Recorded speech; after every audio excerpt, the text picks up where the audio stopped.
Today we're going to start a big topic in Comp Sci 2 called arrays. And there's going to be 2 videos going through this note packet. So we'll work on this for the next couple videos. But hopefully you have the packet that looks like this in front of you. And let's start out with some basic definitions. So an array. Definition: it's a group of data of the same type, so all ints or all doubles, whatever, that appears together in the computer's memory. So a group of data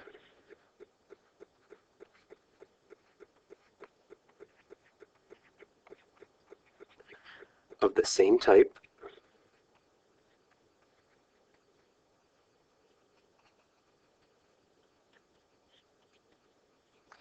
that appears together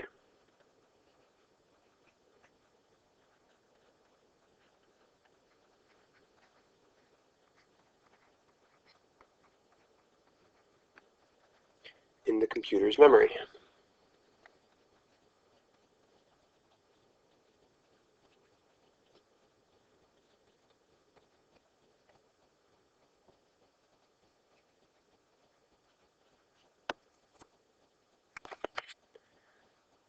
And it's used to group or organize similar data.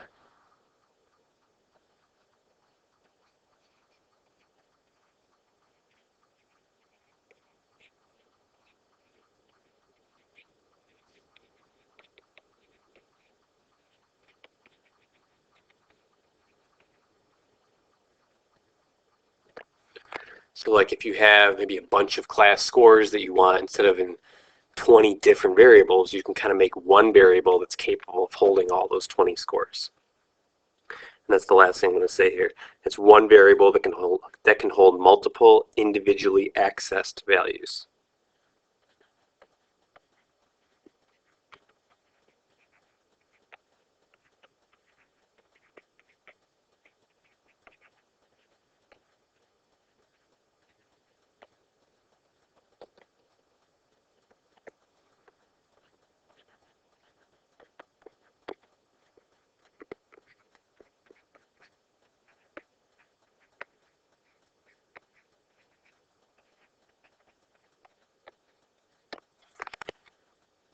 Okay, so that's the idea of an array.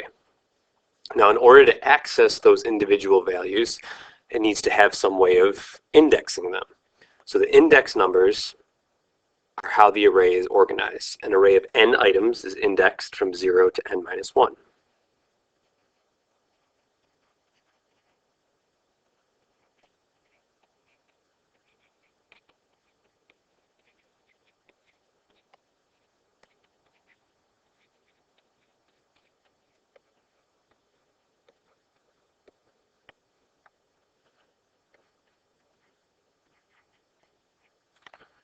Kind of works like a string, and I'm going to put that in parentheses here.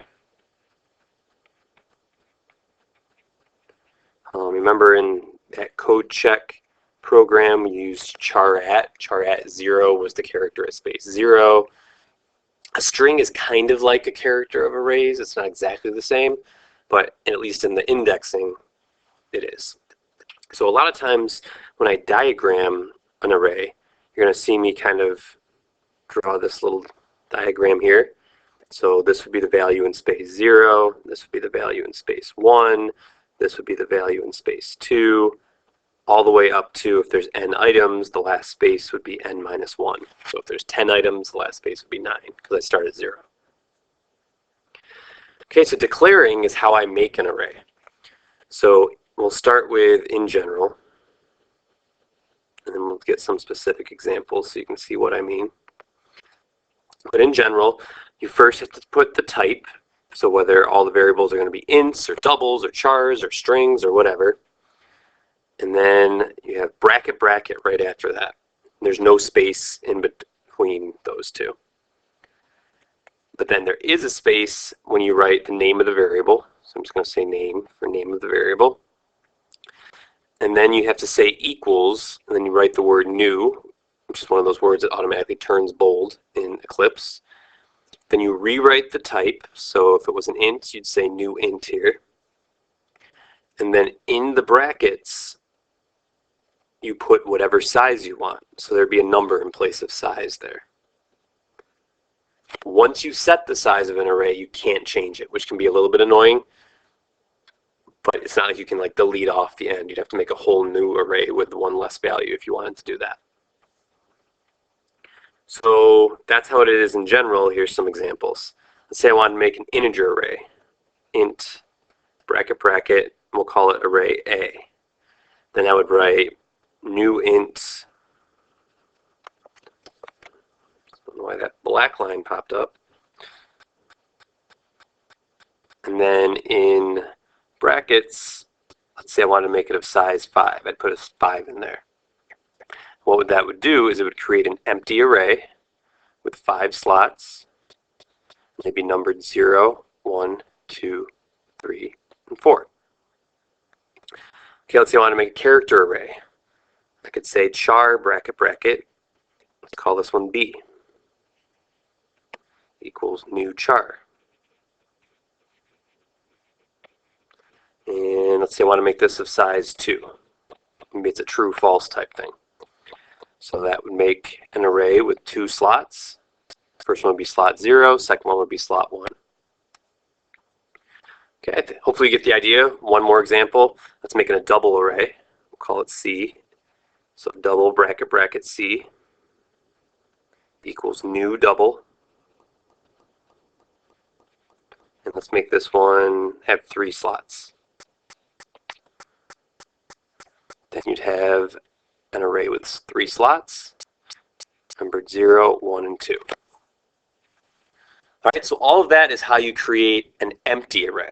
You can also initialize it. So let's say you want to make a char array that would hold all the possible grades someone could get. And they're going to be A, B, C, D, or F. We could do something called an initializer list.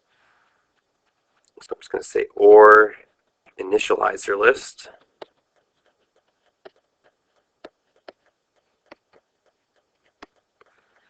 And in that case, we would have something like char, bracket, bracket, let's call it grades. So the left side looks exactly the same, but instead of writing new char 5, all we're going to do is we're just going to write in curly brackets what we want in there. So I want the letter A, since it's a char, these all have to be in single quotes, B, C, D, or F. Okay, there's no size specified because it would be kind of redundant. It's going to be as big as there are many things that you type in here, and so in this case 5. So that code right there would make an array of size 5 labeled 0 through 4. But already in them you'd have an A, a B, a C, a D, and an F.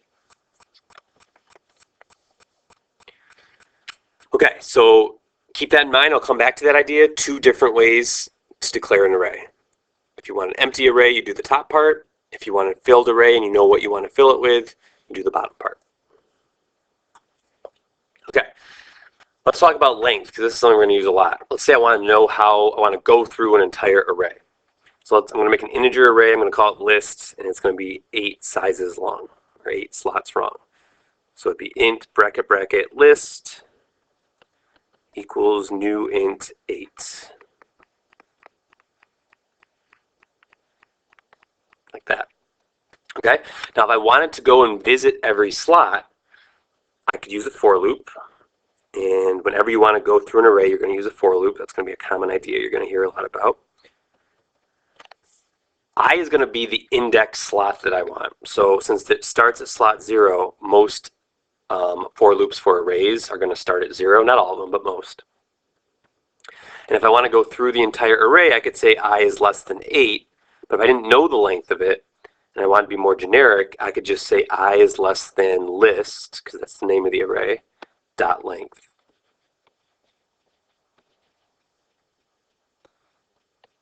And then I++. And then I could do whatever code I wanted to inside here. The important thing to notice about this is that there's no parenthesis here, no double parenthesis. And that's because arrays are variables. When we do strings, if you want to know how long a string was, I don't know if you've seen this or not, I can't remember, you would say s.length, but there would be double parentheses. And that's because strings are more like the length is a method of the string class, whereas this length isn't really a method, it's part of the object that's a variable. Okay, so that's just a little nitpicky thing. What you need to remember is that if you're making an array, there's no double parentheses with length. If this was a string and not an array, then you would have double parentheses if you wanted to get the length. Okay, questions on that front page? Look over it, see if there's anything you want to ask me about, and if not, let's go on to page 2. We're just going to do the first 3 pages today. All right, next up is storing to an array. So let's say I've got an empty array and I want to put actual values in there. Let's make the array first. Oops, getting ahead of myself here. We'll start with an empty array of size 5, an integer array. So int bracket bracket, call it list again, equals new int. We'll make it size 5. So initially what I have here is an empty array labeled from 0 to 4 because that gives me 5 slots. Let's say I wanted to put a 5 in that first slot. The way I would do that is I would say list bracket 0 equals 5. How do you think I would get a 2 in that slot? Well, I would just say list bracket 1, because it's slot 1, equals 2. All right, what do you think this would do if I did list bracket list bracket 1 equals 6? I can't necessarily know why you would do this, but you would start on the inside and you would look at what list bracket 1 is. So evaluate list bracket 1. What's in list at space 1? It's 2. It's kind of almost like this composition of functions that you should have seen in Algebra 2. If I take now list bracket 2 and set that equal to 6, then we're going to get a 6 right in there. All right, let's do one more of these. What if I said list bracket list bracket 0 equals 4.4? What do you think about that one? Well, there's a few issues. What's one issue? Well, the first issue is their list bracket 0 is equal to 5, and there is no space 5. So the first issue is that there's no list bracket 5.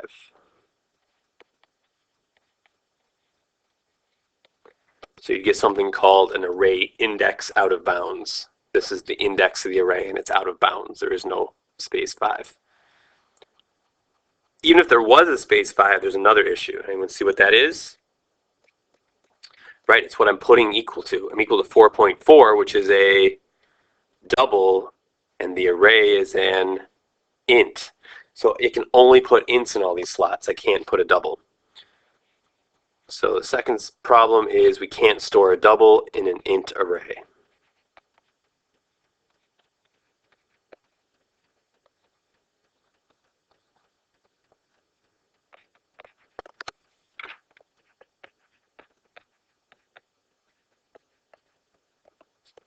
Okay? All right. So now some practice. Declare and diagram an array for the following purposes. We're going to make an array that's used to store the class averages for a class of 8 students. What do you think would be most appropriate type here? Int, double, char, string, something else? Let's say double, because chances are it's not going to come out to be a perfect integer. So if I wanted double averages, I could say double bracket bracket averages equals new double, and then it'd be size 8. So you put an 8 in there. And if I wanted to diagram that, that would look like this. I would have an array of size 8, but they would go from 0 to what? 0 to 7. So that's actually 8 slots. It's empty initially, but then it can get filled with all their class averages. right, number 2, use to store the number of occurrences of each letter in the alphabet used in a segment of text.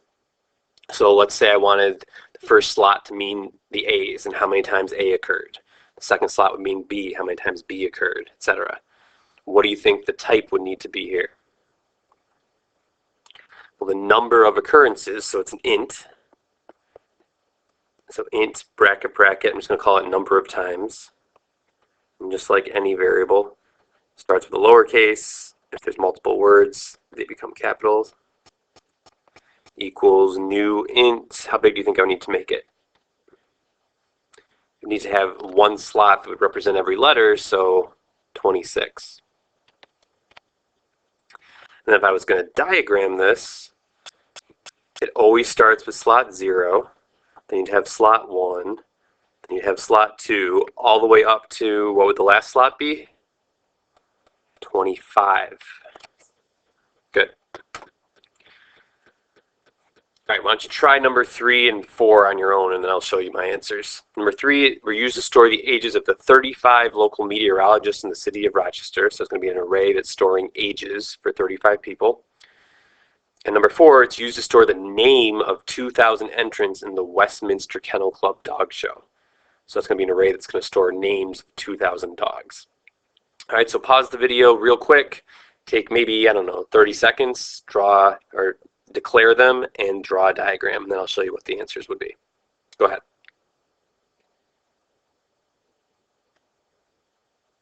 All right, hopefully you've done that, and you're ready to see the answers. For the meteorologist, it should be an integer array. So int bracket bracket ages is what I called it. You can call it something different if that you did. That's fine. Equals new int size 35. And you should have an array that starts at 0 and then goes all the way up to 34. All right, and the last one on the page, what do you think this should be? Well, names have to be strings, and you can make string arrays. So hopefully you made a string array. So string bracket bracket names equals new string. This would have to be 2,000. Lots of dogs. And then that would be an array that would be going from 0 up until 1899. All right, so that's how you declare an array. Hopefully that makes sense. Any questions? If you want me to check yours individually, call me over. All right, last page for today. Given an array of integers b, diagram below, determine the outcome of the following statements. Okay, so I've got an array, it's called b, it's already filled up. Usually what I would do first is list the indices. So this is 0, 1, 2, 3, and 4. If I said system.out.print b bracket 4, what would you see? Well, on the console screen, you would get a 5, because that's the value stored in b bracket 4. Number 2, system.out.print b bracket 2 times b bracket 3. Well, b bracket 2 is equal to 2, and b bracket 3 is equal to 3. So it would take those numbers and multiply them, and it would print out 6. Nothing would change in the array, though. Okay, 3 is a little bit of a block of code. It says int temp equals b bracket 0. Then I've got b bracket 0 equals b bracket 2. And then b bracket 2 equals temp. So let's kind of rediagram this array and kind of do this out so you can see what's happening. So this is space 0, 1, 2, 3, 4 again. We have 5, 8, 2, 3, and 5 stored in there. First thing that happens is we have a temp variable, and temp is stored to b bracket 0. So the value of temp is 5 right now. Now when it says b bracket 0 equals b bracket 2, b bracket 0 is getting equal to a new value. So it's not 5 anymore. And b bracket 2, which is 2, is what would be in that slot. So similarly, when I see b bracket 2 equals temp, b bracket 2 isn't 2 anymore. It's whatever was stored in the temp variable, which was 5. The other spaces 8, 3, and 5 didn't change. Okay, so my question is, what did this accomplish?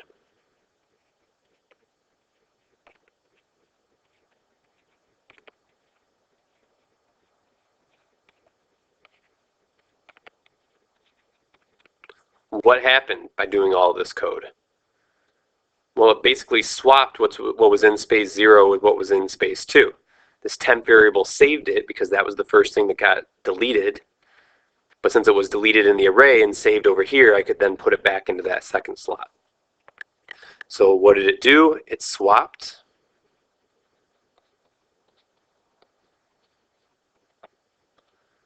Which is going to be something we're going to have to do a lot. My other question is, why can't we just do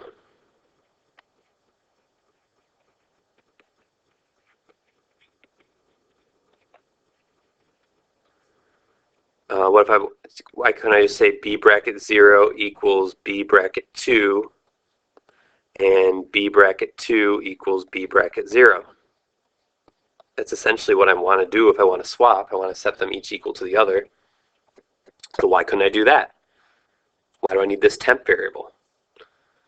Well, if you diagram it real quick, you can see what happens. So again, we had 5, 8, 2, 3, 5. And spaces 0, 1, 2, 3, 4.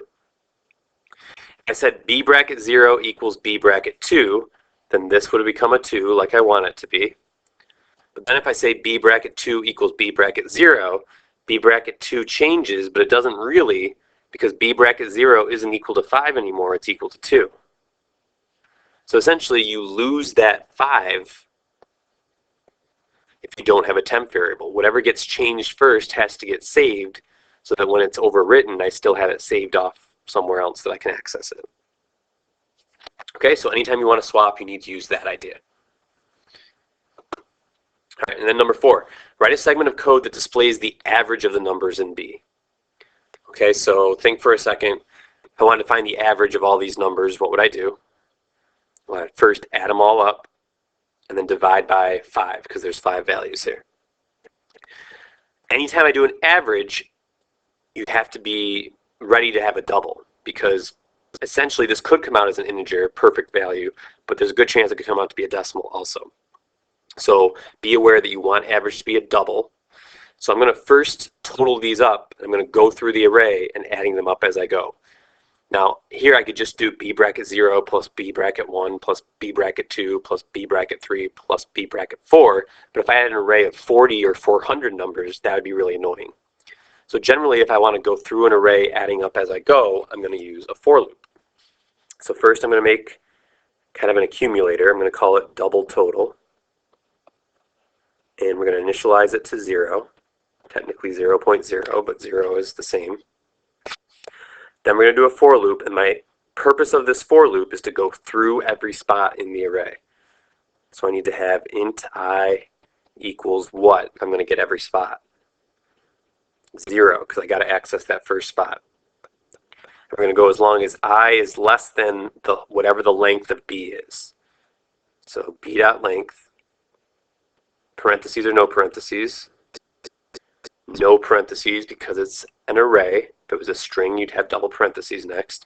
Also, make sure you realize it's always strictly less than, because if I did less than or equal to, the length is actually 5. There's 5 values here, but there's no slot 5. So that's why I always do strictly less than. And then I++. So at every spot, I want to add on to that total.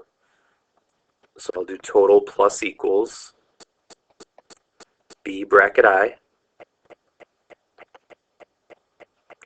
So by the end of that for loop, I've added up 5, 8, 2, 3, and 5.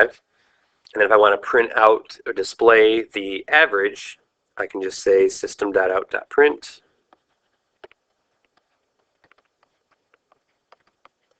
I gotta take that total and divide it by 5, but to make it more generic, so it would work for any length array, I could just divide it by b.length. because b.length is 5 in this case. And that will give you the correct answer because since total is a double, we're not doing integer division here. Okay, any questions on that section? Write a note or call me over. And then if you're all good, let's do the last one for today. Write code segments or methods to complete the task described in each question below. So we're just doing this first one and then we're stopping. Number 1 says to write a code segment to fill an array with integer values from a file. The first number in the file represents how many numbers will be stored. All numbers are on separate lines. All right, so like if I had a file like this,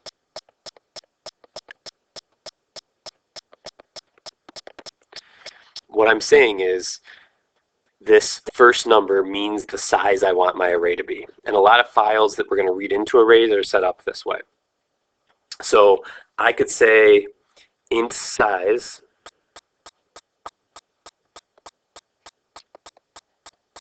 equals sc.nextInt to start out with. And I'm just writing a code segment. So obviously this would all be inside a try catch, some kind of bigger thing, probably in the driver, but just for the little bit here that I want.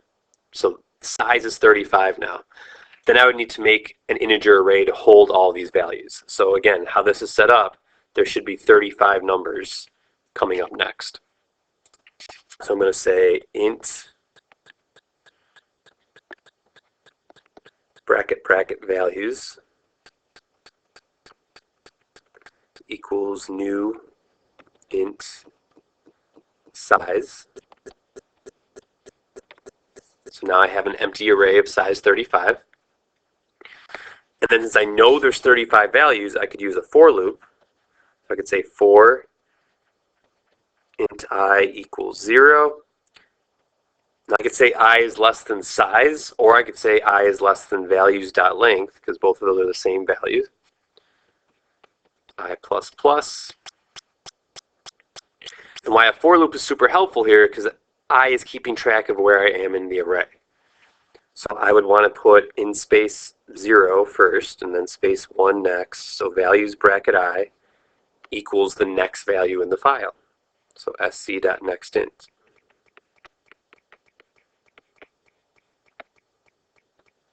And that would fill the array.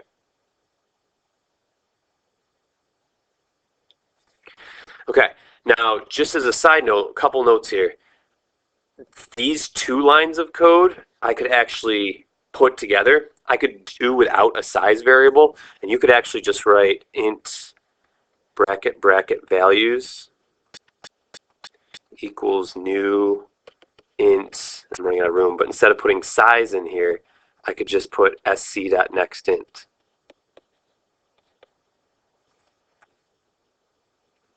It looks a little messy.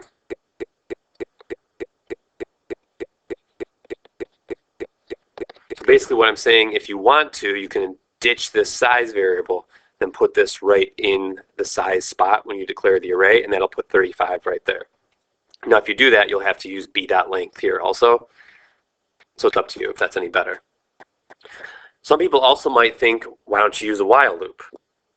Well, I could declare my array still, so these two lines would still be down here. You could use that while sc.hasNext, like we've been using in the past. This is another option.